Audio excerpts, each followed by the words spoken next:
Well, welcome, Mike Gordon, back to 700 Club Canada. Well, thank you for having me. It's great to be back. Well, I wish you were right here in the studio with us, but thank you for taking time out of now you're touring. We'll get there in a minute. I want you to take us all the way back, Mike. I want our viewers to hear more of your story. How did you come to follow Jesus? What was your life like before you found Jesus? No, that's a great question. And I'm asked that question quite a bit, but sometimes I keep forgetting like how powerful it is to share your story and how you found Jesus, right? So for me, I'm a Toronto boy. And growing up in Toronto, I was not raised in your traditional Christian home. In other words, we did not go to church. We weren't reading the Bible. Maybe we called ourselves Christian, by default. But in hindsight, wasn't a Christian home. And what happened? One of the turning points in my life was at 13 years old. My parents they broke up, and the following year, my mom was dating this man, and I did not get along with the man. So at 14, just before high school, I got kicked out of my house.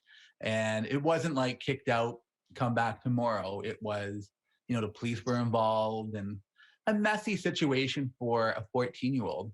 Uh, in hindsight, maybe one of the hardest moments in my life, but I also believe God was able to use that to completely direct my life and ultimately find Him. So the next couple of years in high school, basically I just lived whatever way I wanted to live. I just followed the culture. I followed what other people were doing, right or wrong, didn't matter too much for me. It would just, I don't know. I think I was a broken kid and just wanted belonging and, people to accept me or to feel loved in some way, shape, or form. So I got involved in that traditional high school lifestyle of like, maybe drinking and partying and drugs. And that led to, unfortunately, being arrested a few times, just silly stuff like that. I did not know any better. However, I thought all the things I was doing would fulfill me. I thought it would give me life. I thought it will maybe satisfy this emptiness that I had. And ultimately, it made me more bitter and more depressed and more broken and more hopeless. And it was around that time, near the end of high school, one of my good longtime friends, Daryl, he invited me to a sports outreach program run by a local church, but it was run in my high school. So on Saturday evening, they rented our high school gym. Anybody could come. And sports was a huge thing for me. Like I was on my high school basketball team. So I went there, got connected, with the people playing basketball, ultimately got connected with the youth pastor. He invited me to church a few times. And it was the long story short, I got connected with the youth group. I signed up to go on a mission trip to Mexico. And I had no idea what a mission trip was. I'm just being honest. I heard Mexico, March break, Free sign trip. me up. Exactly. Sign me up, nice and warm. And Yeah. I went down there, and on a Wednesday night, a different pastor gave a gospel presentation. And then he invited anyone who wanted to give their life to Christ to the front. And unfortunately, nobody else was going to the front.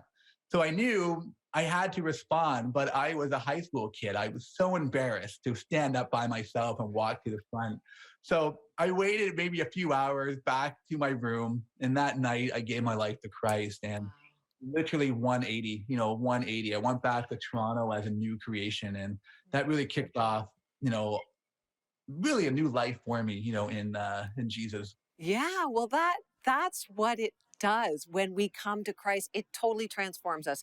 I mean, we know it says it in the Bible, but you're living proof of it. You were a brand new person, right?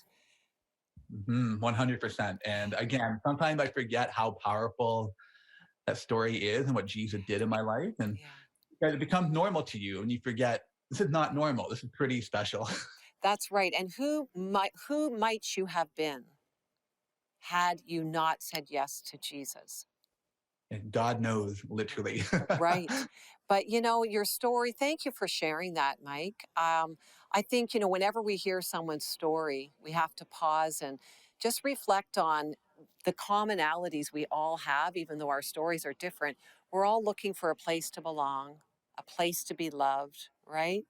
And whether you're seeking it in like a destructive culture or, in relationships, or like, that's what we all want. And that's why we find our home in Jesus.